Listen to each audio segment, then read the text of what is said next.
Hi, everyone. This is Marty McDermott from Franchise Interviews, and welcome to another edition of Great Quotes in Franchising, where each podcast you get to hear a great quote in franchising. And today's podcast is being sponsored by the guys at Diamond Financial Services.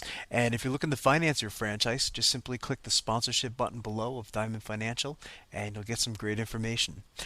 Today's podcast comes from Jim Coen, who is the founder of Franchise Perfection. Jim had a great quote. He had actually a bunch of great quotes when we had him on the show.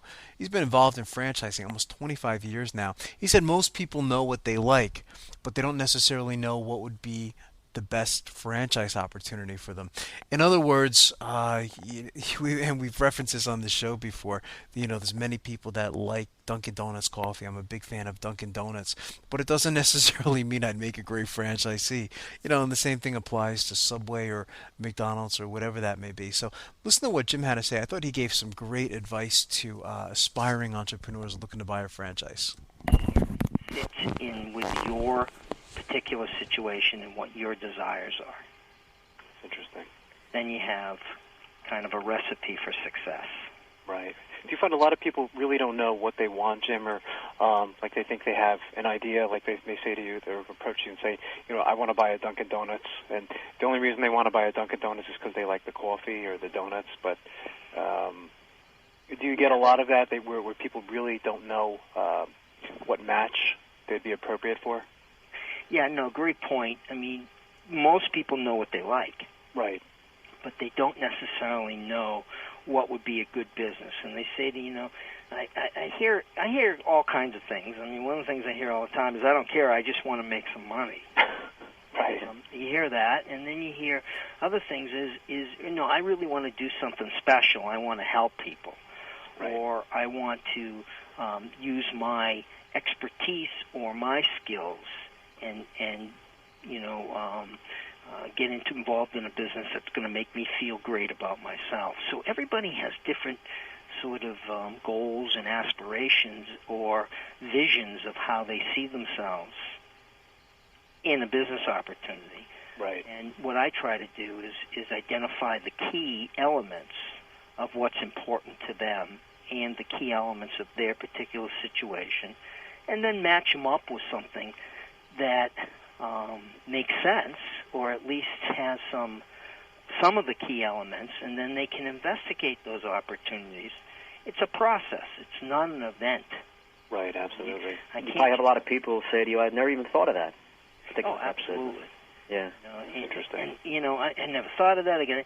And then they start thinking about it, and then all these questions start happening. And the reality is that sometimes it takes a process of investigating a number of opportunities before you identify the opportunity that makes the most amount of sense for you.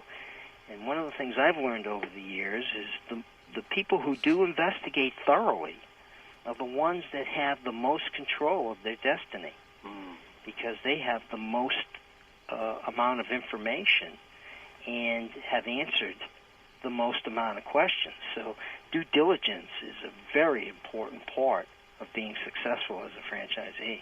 Yeah, I would agree. We've stressed that a lot on previous shows. Yeah, absolutely. it's a good point, Jim. Yeah, so and some people don't know the questions to ask, but they learn as they go through the process, and that's what I try to do, is coach them and find the questions, because ultimately what matters is them getting involved in a business opportunity or a franchise opportunity that they feel really good about and that fits their particular set of circumstances. And financial is a very big one.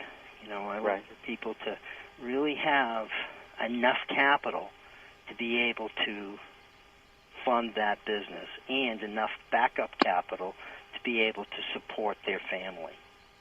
Interesting. Right. We know, Jim, that's what I do. So a lot of our loans are startups, and we're pre-qualifying people. People need to know where they stand, if they can get financing, always having that cash reserve money, working capital. Maybe a spouse is keeping and having some outside income coming in. So, that's my everyday life, going over that scenario with people. Right, and that's an important aspect. And I know you guys were talking about the UFOC earlier. It's not necessarily one of the items in the UFOC is what kind of backup money do you have to support your family, or how are you going to support your family? It really talks about the business opportunity, Right. not necessarily about the support of the family. And I've seen a lot of people get in trouble early because they don't have that backup. So I pretty much go through that process with them and make sure.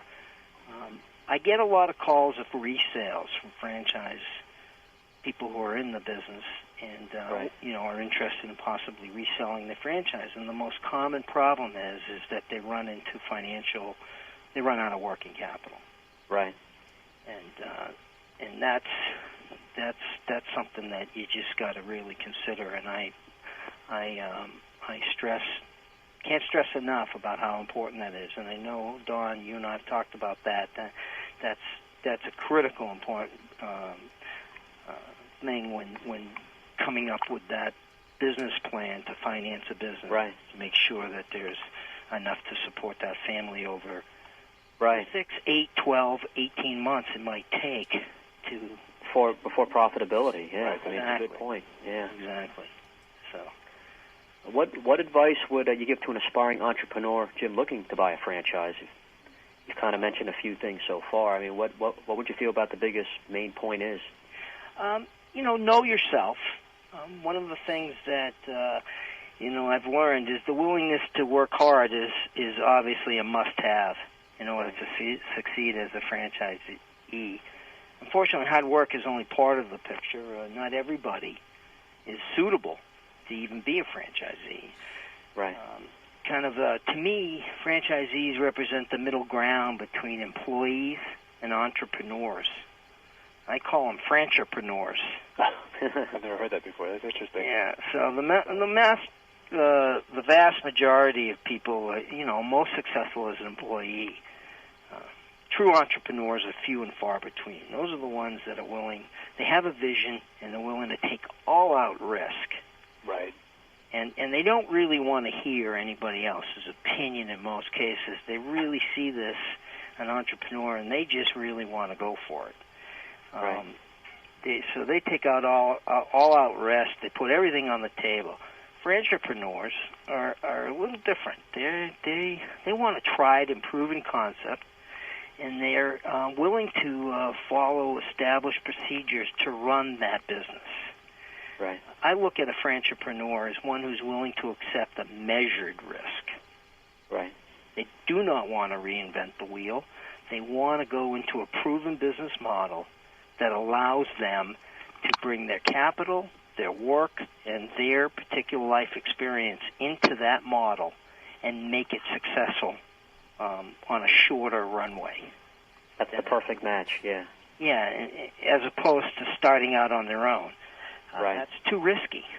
Exactly. That requires too much learning curve and too much capital to have for that learning curve, because essentially a learning curve is mistake, success, mistake, Right. success. So Right. The failure rates are so much higher with a non-franchise startup, obviously. I thought that was great advice from Jim as far as when Don asked what advice would you also give to an aspiring entrepreneur. So once again, thanks for listening to another edition of Great Quotes in Franchising, and we'd love to hear your feedback on this particular podcast. And we'll see you again soon with another edition of Great Quotes in Franchising by Franchise Interviews. Thanks, everyone. Have a great day.